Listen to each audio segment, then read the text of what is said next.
Yung bang nakalimutan na natin, paglabas natin dito, nakalimutan na natin kung ano yung sinabi ni Pastor. Pero problema sa atin minsan. So, kaya po sana, at least sa lahat ng sinabi ng ating pastor, meron isa doon na tumatak sa ating isip. Amen? Na,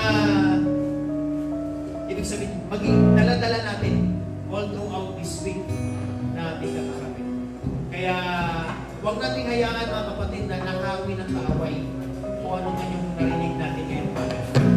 Kaya natin narinig ko because yun yung nais ng Diyos na ating maintindihan. Ngayon, kung hayaan natin na manakaw ng kaaway yun, so lilipas na naman sa linggo na, wala na naman tayong, kumbaga, sandata, wala tayong panlaban sa gawa ng kaaway. So, it is very important na meron po tayong laging, kumbaga, pinpit na salita ng Diyos o pinpit na mga bagay na pwede natin gamitin para may panlaban tayo. Kasi every day of our life is a battle. Wala po tayo doon?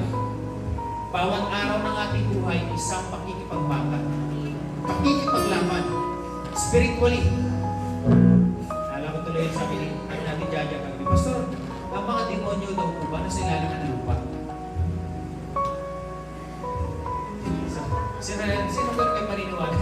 Ang mga demonyo doon nasa ilalim ng lupa.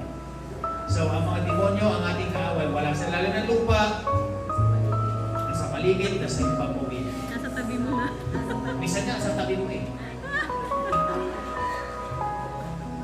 Kasi, again, ang kaaway o ang demonyo ay nandiyan lang yan, nagmamasid sa akin. So, ibig sabihin, huwag natin yan nakawin kung ano may ating narinig ngayon. Amen?